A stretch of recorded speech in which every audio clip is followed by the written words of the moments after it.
রিজিকের মালিক কে? আপনাকে আল্লাহ পাক যতটুকু রিজিক দিয়েছেন তাকদিরে লেখা আছে না? তাকদিরে লেখা আছে না? তাকদিরে লেখা আছে যেটা, সেটা কি আপনি না খেয়ে মরবেন নাকি? এটা আপনার তাকদিরে থাকে যে আপনি 50 বছর বাঁচবেন, আর 50 বছরে আপনি 500 মণ চাল খাবেন, কথার কথা। ওই চালের এক দানা বাকি থাকতে আপনি মরবেন? মরবেন না। তাহলে রিজিক কি আমার সাথে সম্পৃক্ত না আল্লাহর সাথে সম্পৃক্ত? এই বিশ্বাসটা করতে হবে। তো দাঁড়িয়ে রাখলে কি মেয়েরা পছন্দ করবে না নাকি? বলেছে যে বিয়ে করবো না দাঁড়িয়ে রাখলে, এমন কথা বলেছে? যদি কোনো মেয়ে এরকম কথা বলে, ওই মেয়েকে বিয়েই করার দরকার নেই আপনার। যদি কোনো মেয়ে আপনাকে বলে যে দাড়ি রাখলে ভালো লাগে না, শেভ করতে হবে, না হলে বিয়ে হবে না, বিয়ে করব না, ওই মেয়েকে বিয়ে না করাই উচিত আপনার। ওর তো মানে আপনাকে বিয়ে করার যোগ্যতাই হয়নি, ওর তো যোগ্যতাই হয়নি আপনাকে বিয়ে করার। সে তো দাড়ি নিয়ে প্রশ্ন তুলছে। যে মেয়ে বলবে যে নবীর সুন্নত আছে এজন্য আপনাকে পছন্দ করি, তখন বুঝবেন যে হ্যাঁ, এই মেয়ের মধ্যে ভালো কিছু আছে। যেই মেয়ে দেখবে যে আপনি নামাজি কিনা, যেই মেয়ে দেখবে আপনি নামাজি কিনা, দাঁড়িয়ে আছে কিনা, ইমানদার কিনা, দিনের জন্য কিছু করেন কিনা, হালাল খান কিনা, ওই মেয়ে ইনশাল্লাহ আপনার ঘরে শান্তি দিবে। আর যেই মেয়ে আপনাকে দেখবে আপনার কত বড় সম্পত্তি, কতটা বড় জমি, কত বড় চাকরি, সুদ খান কিনা ওর কোনো আসে যায় না, টাকা হইলেই হইল, এগুলোকে ঘরে ঢুকালে অশান্তি আর অশান্তি। কি চাচ্ছেন, শান্তি না অশান্তি?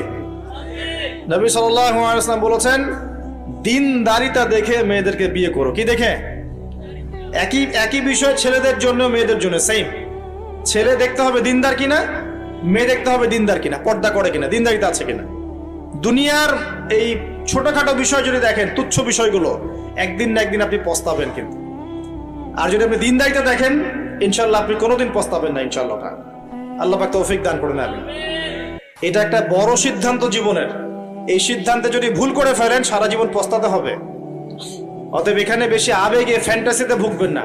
ঠান্ডা মাথায় দিনদারিতাকে অগ্রগণ্য করে আপনি ছেলে দেখবেন বা মেয়ে দেখবেন ইনশাল্লাহ। আর গার্ডিয়ান যারা পরিবারের পিতামাতা আছেন, তাদেরকেও বলবো দুনিয়ার এই বিষয়গুলোকে বেশি প্রাধান্য দিতে যাবেন না। কত বড় চাকরি করে, কত বড় জমির মালিক, কত বেশি টাকা, এগুলো পরের বিষয়।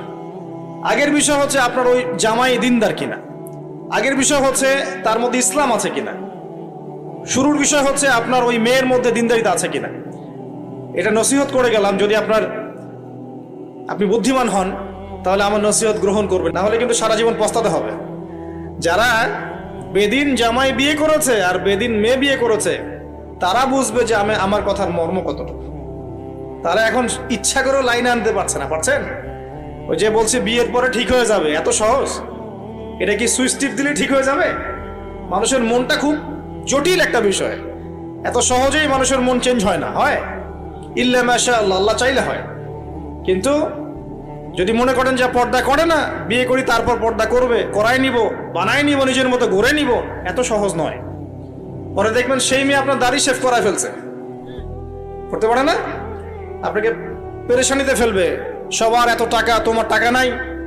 এই যুগে একটু সুদ খেলে কি হয়, সমিতিতে নাম লেখালে কি হয়, সুদের লোন নিলে কি হয়, সবার একতলা বাড়ি, আমার কেন, সবার 4-5 তলা বাড়ি, আমার কেন একতলা থাকবে, নাও লোন নাও বাড়ি করি। আপনার স্ত্রী আপনাকে এদিকে ইনফ্লুয়েন্স করবে না? করবে। এইভাবে